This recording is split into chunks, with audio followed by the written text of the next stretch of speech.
nama lengkap saya Syulia Sandra Dangu.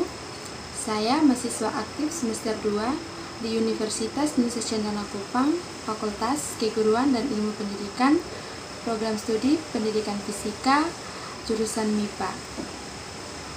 Di sini saya akan memaparkan materi presentasi saya dalam bentuk video sebagai salah satu syarat untuk memenuhi tugas mata kuliah saya, yaitu mata kuliah belajar dan pembelajaran.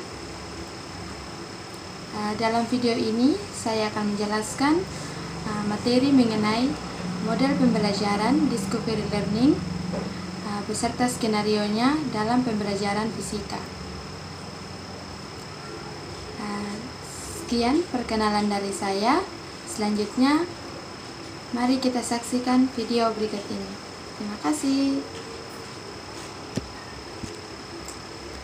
Baik, sebelum saya menjelaskan lebih jauh, terlebih dahulu saya akan menjelaskan apa sebenarnya yang dimaksud dengan model pembelajaran Discovery Learning.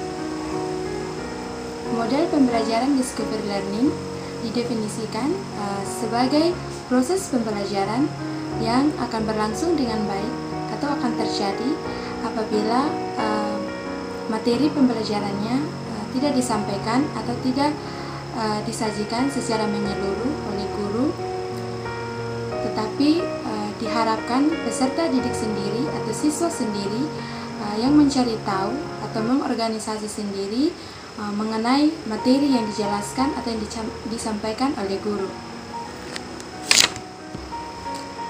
Hal ini sesuai dengan pendapat Piaget yang menyatakan bahwa siswa harus berperan aktif dan lebih kreatif pada saat proses pembelajaran berlangsung atau pada saat kegiatan belajar di kelas.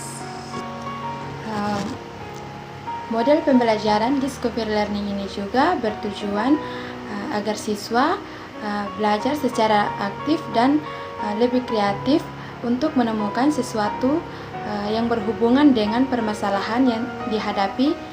Dengan demikian, secara tidak langsung atau secara tidak sengaja, siswa menghubungkan masalah dengan pengetahuan yang telah dimiliki. Artinya bahwa siswa dapat mengetahui sesuatu yang belum diketahui sebelumnya.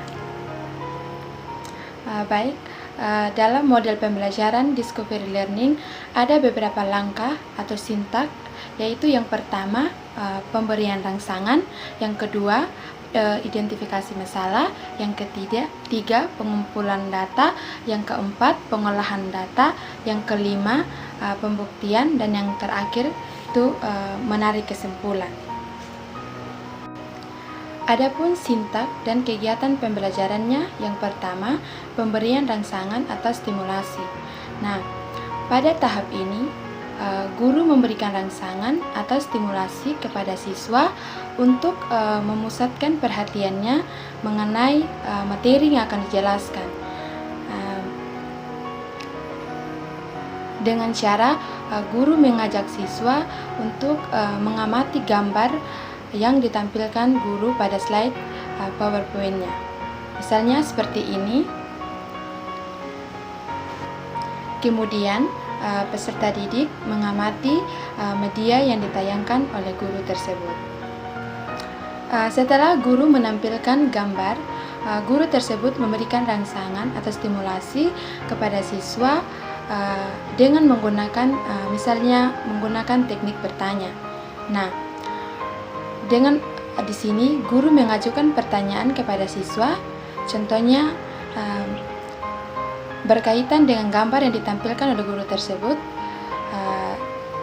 Kira-kira kemana arah arus listrik yang berlangsung pada hambatan R apabila magnet digerakkan mendekati kumparan tersebut. Setelah guru melakukan stimulasi, pada langkah yang berikut yaitu mengidentifikasi masalah. Nah, pada tahap ini guru mengidentifikasi masalah mengenai percobaan hukum Lenz. Kemudian peserta didik diberi kesempatan untuk mendeskripsikan identifikasi masalah tersebut dalam bentuk hipotesis atau jawaban sementara mengenai pertanyaan yang diajukan oleh guru tersebut. Setelah siswa mengidentifikasi masalah tersebut, pada langkah yang ketiga yaitu pengumpulan data. Nah, pada tahap ini, guru memberikan kesempatan kepada peserta didik atau siswa untuk mengumpulkan data sebanyak mungkin yang relevan mengenai permasalahan yang dihadapinya, seperti membaca buku, mengamati objek atau gambar, melakukan observasi, atau juga melakukan eksperimen atau uji coba sendiri dan sebagainya, dan yang berkaitan dengan materi tentang percobaan hukum Lenz. Hal ini bertujuan untuk membuktikan benar atau tidaknya hipotesis yang dirumuskan. Setelah mengumpulkan data, pada langkah yang berikut yaitu pengolahan data. Nah, pada tahap ini peserta didik dalam kelompoknya berdiskusi untuk mengolah informasi atau data yang diperoleh dengan cara mendiskusikan hasil pengumpulan informasi dari hasil pengamatan gambar dan bahan referensi lainnya yang diperoleh mengenai percobaan hukum Lenz. Setelah mengolah data yang diperoleh pada langkah yang berikut yaitu pembuktian data. Nah, pada tahap ini, peserta didik membuktikan benar atau tidaknya hipotesis yang dirumuskan. Misalnya, peserta didik memeriksa secara cermat rumusan hipotesis yang ditetapkan, kemudian mencocokkan rumusan hipotesis tentang percobaan hukum Lenz dengan informasi yang berhasil ditemukan atau yang diperolehnya. Apakah data yang diperolehnya sesuai atau tidak dengan rumusan hipotesis yang ditetapkan tadi. Setelah melakukan pembuktian, pada langkah yang terakhir yaitu menarik kesimpulan. Nah, pada tahap ini peserta didik menyimpulkan hasil pengumpulan informasi dan pengamatan gambar atau objek yang telah dilakukannya. Nah, misalnya peserta didik dapat menyimpulkan bahwa dari hasil pengamatan gambar dan informasi yang diperoleh dapat disimpulkan bahwa apabila magnet didekatkan pada kumparan, maka arah arus listrik yang berlangsung pada hambatan R yaitu dari B ke A.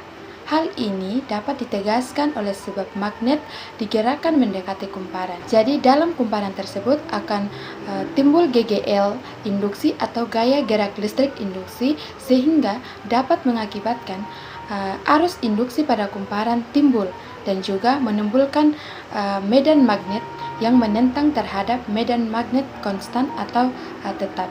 Jadi, arah arus pada kumparan atau terjadinya hambatan yang berlangsung dari B ke A. Hal ini sama seperti dalam pernyataan hukum Lenz yang menyatakan bahwa apabila GGL induksi atau gaya gerak listrik induksi timbul dalam satu rangkaian, jadi pada arah arus induksi yang sebelumnya telah dihasilkan dengan sedemikian rupa akan menimbulkan medan magnet induksi yang saling bertentangan terhadap perubahan medan magnetik. Dalam hal ini, arus induksi berupaya untuk mempertahankan fluks magnetik totalnya agar tetap atau konstan. Sekian pemaparan materi dari saya. Semoga penjelasan saya tadi dapat bermanfaat dan dapat dimengerti bagi yang menontonnya. Terima kasih sudah menonton video ini. Sampai jumpa di video berikutnya. Terima kasih.